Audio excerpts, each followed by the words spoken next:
আসসালামু আলাইকুম ওয়া রাহমাতুল্লাহি ওয়া বারাকাতুহু। সম্মানিত ছাত্র ভাইয়েরা এবং অভিভাবকগণ, আপনাদের দৃষ্টি আকর্ষণ করে আজকের এই ভিডিওটি তৈরি করেছি।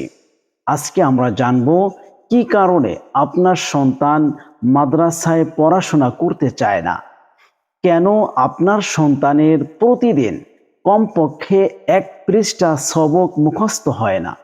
আজকে জানবো কি কি কারণে আপনার সন্তান আস্তে আস্তে করে মাদ্রাসা থেকে মনোযোগ সরিয়ে নিচ্ছে, কেন আপনার সন্তান মাদ্রাসা থেকে বিভিন্ন সময় পালিয়ে যায়। আজকে এই সমস্ত বিষয় নিয়ে আলোচনা করব ইনশাআল্লাহ। সবটুকু আলোচনা শুনবেন, তাহলে আশা করা যায় যাদের সন্তানদেরকে কোরআনের হাফেজ বানাতে চান, যাদের সন্তানদেরকে দ্বীনি ইলম শিক্ষা দিতে চান, আপনার সন্তানের অনেক অনেক উপকার হবে এবং আপনি যে আশা হারিয়ে ফেলেছেন, আপনি যে ভরসা হারিয়ে ফেলেছেন, সে আশা আকাঙ্ক্ষা ভরসা আবারও ফিরে পাবেন বলে আমি আশা করছি।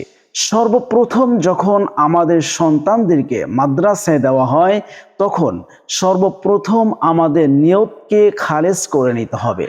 আমাদের উদ্দেশ্য থাকবে এই সন্তান দ্বারা লক্ষ কোটি টাকা কামাই করবে সেটা নয়। আমাদের উদ্দেশ্য থাকবে এই সন্তান কোরআনের হাফেজ হবে, আলেম হবে, দ্বীনের খেদমত করবে।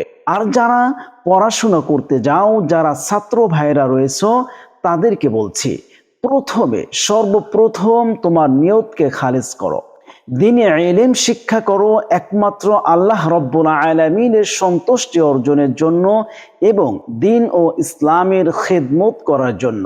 তাহলে আল্লাহ রব্বুল আলামিন তোমার ইলমের ভিতর বরকত দান করবেন।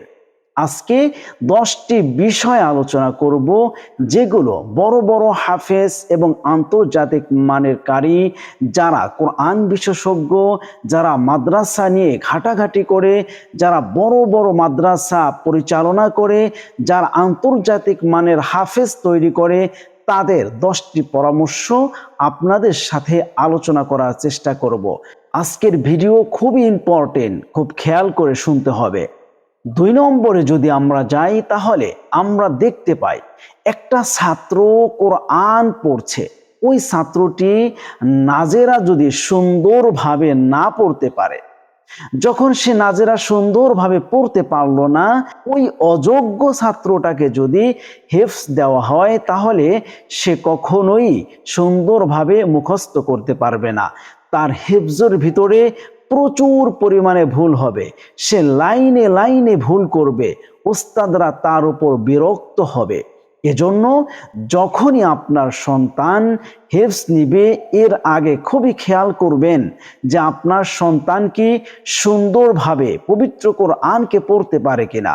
যদি হেফজ পড়াতে চান, তাহলে অবশ্যই দেখবেন খুব টান গুন্নার সাথে প্রতি মিনিটে 1 পৃষ্ঠা পড়ার মতো অভিজ্ঞতা হয়েছে কিনা। যদি দেখেন হ্যাঁ 1 পৃষ্ঠা 1 মিনিটের মধ্যে পড়তে পারে, আবার টেনে টেনেও খুব সুন্দর করে পড়তে পারে, তাহলে বুঝে নেবেন আপনার সন্তানকে এখন হেফজ দিলে এই সন্তানই 2 পৃষ্ঠা 3 পৃষ্ঠা অথবা 5 পৃষ্ঠা করে সবক দিতে পারবে। কিন্তু আমরা যেটা দেখি, এই ছাত্র এখন উপযুক্তই হয়নি, দেখে দেখে পড়তে পারে না, সেই ছাত্রকে যখন হেফজ দেওয়া হয়, মুখস্থ করতে দেওয়া হয়, ওই ছাত্রটাই সবকের ভিতরে ভুল করে, ওই ছাত্রটাই ঠিকভাবে সবক দিতে পারে না, ওই ছাত্রটারই পিছনের পড়াগুলো ইয়াদ থাকে না। তাহলে খুব খেয়াল করতে হবে আমার সন্তানটা যেন খুব সুন্দরভাবে নাজেরা চালু হওয়ার পরেই যেন তাকে হেফজ দেওয়া হয়, এজন্য চেষ্টা করতে হবে। এবং ছাত্র ভাইয়েরাও এভাবেই প্রস্তুতি নিবা যেন তুমি হেফজ নিয়ে কমপক্ষে 1 পৃষ্ঠা সবক দিতে পারো। আর যদি মেধা ভালো থাকে, তাহলে তো অনেক পৃষ্ঠা দেওয়া উচিত। 3 নম্বরে ওস্তাদদের আনুগত্য। ওস্তাদ যদি না মানা হয়, ওস্তাদের যদি যথাসম্ভব শ্রদ্ধা সম্মান না করা হয়, ওস্তাদকে যদি ওস্তাদ মনে না করা হয়, তাহলে ওই ছাত্র ওই ওস্তাদ থেকে সে কি বা আশা করতে পারে। তাহলে অবশ্যই ওস্তাদকে সম্মান করতে হবে, ওস্তাদের কথাগুলো খুব মনোযোগ সহকারে শুনতে হবে এবং মাদ্রাসার যে রুলস রয়েছে, যে নিয়ম কানুনগুলো রয়েছে সেগুলো খুব মেনে চলতে হবে। তাহলে ওই ছাত্রই সঠিকভাবে সুন্দরভাবে হাফেজ হতে পারবে। এবং আমরা অনেক সময় দেখতে পাই অনেক ওস্তাদদের সাথে ছাত্র অভিভাবক যারা রয়েছে তারা ওস্তাদদের সাথে বেয়াদবি করে এবং ওস্তাদদের তারা কোনো মূল্যায়ন করে না। এটা খুবই খারাপ একটি বিষয়। আপনার সন্তান যেই ওস্তাদের কাছ থেকে ইলম শিখবে, আপনার সন্তান যেই ওস্তাদের কাছ থেকে কোরআন শিখবে, আল্লাহর ঐশিক গ্রন্থ শিখবে, সেই ওস্তাদকে আপনি সম্মান করছেন না, এটা তো অবাক করা কথা।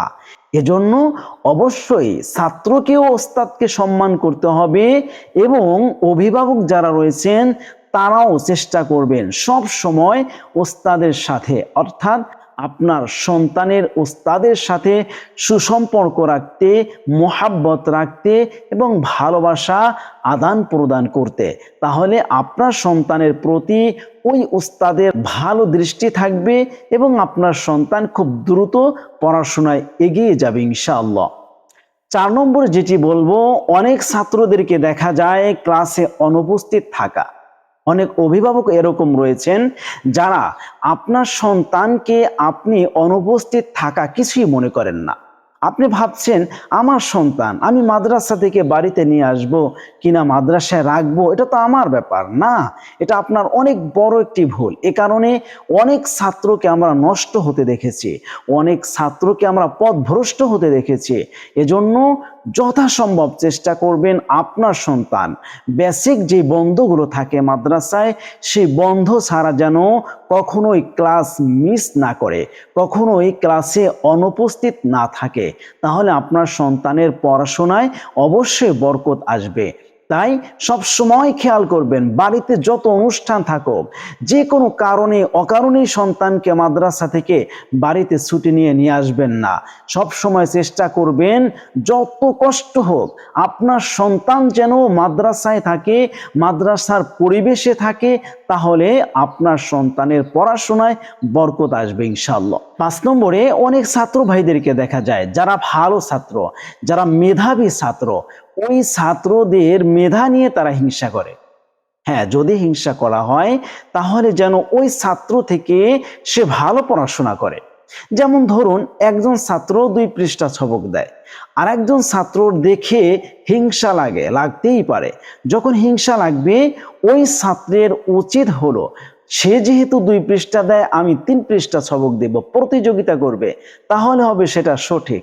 কিন্তু অনেকেই দেখা যায় যে সে 2 পৃষ্ঠা দিচ্ছে কেন, সে তো পড়াশোনা করতেছে কেন, তাকে এত ওস্তাদরা মোহাব্বত করে কেন, এ নিয়ে সে সবসময় হিংসায় থাকে এবং পিছনে লেগে থাকে এবং বিভিন্ন ষড়যন্ত্রে লিপ্ত হয়ে যায়। নাউজুবিল্লাহ, কখনোই এটা করা ঠিক নয়। যদি কোনো ছাত্র ভাই সুন্দর পড়াশোনা পারে এবং ওস্তাদরা তাকে মোহাব্বত করে, তাহলে অবশ্য নিজেকেও ওইভাবে তৈরি করে নেওয়া উচিত, নিজেকেও ওইভাবে প্রেজেন্ট করা উচিত যেন আমাকেও আমার উস্তাদরা এইভাবেই মোহাব্বত করে।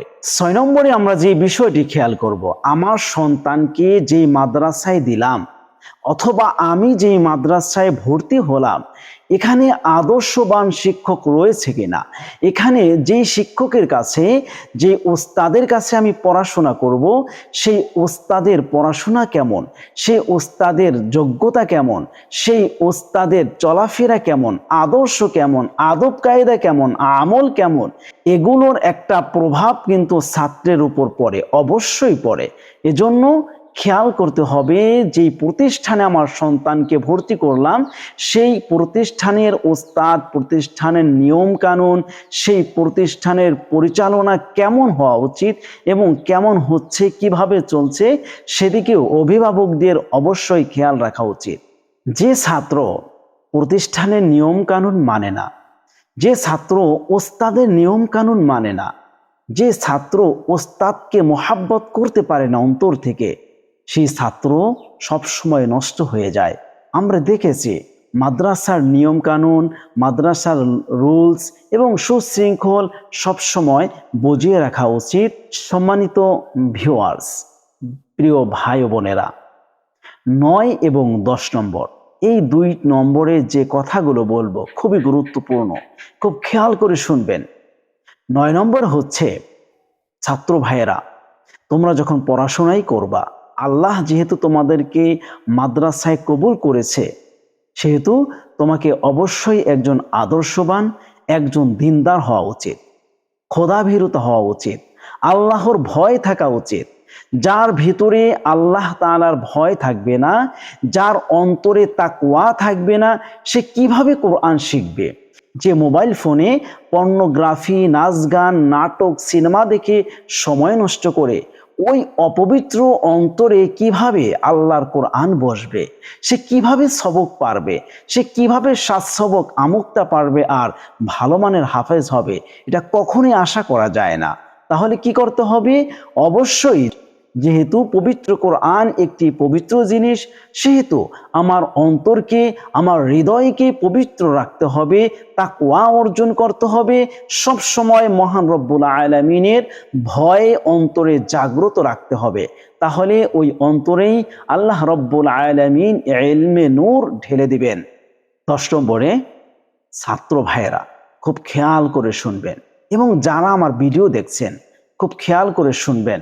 আপনার সন্তান যেহেতু মাদ্রাসায় দেওয়া হলো, আপনার এই সন্তান যদি তাহাজ্জুদ নামাজ পড়ে, অথবা ছাত্র ভাই তুমি খেয়াল করো, তুমি যদি প্রতিদিন তাহাজ্জুদ নামাজ পড়ে আল্লাহ রব্বুল আলামিনের কাছে কেঁদে কেঁদে মোনাজাত দিয়ে চোখের পানি ছেড়ে তাওবা করে তুমি বলতে পারো, রব্বুল আলামিন, আমাকে যেহেতু তুমি মাদ্রাসায় নিয়ে এসেছো, আমাকে কোরআন নামক সম্পদ দাও, আমাকে হাফেজদের কাতারবদ্ধ করে নাও। হে আল্লাহ, আমি যেন ভালো হাফেজ হতে পারি, আমার মেধা শক্তি, স্মৃতি শক্তি যেন বৃদ্ধি হয়। রব্বি জিদনি ইলমা, রব্বি জিদনি ইলমা, রব্বিশ রহলি সদরি ওয়াসিরলি আমরি ওয়াহলুল উকদাতাম মিন লিসানি ইয়াফকাহু কওলি সুবহানাকা লা ইলমা লানা ইল্লা মা আল্লামতানা ইন্নাকা আনতাল আলিমুল হাকিম।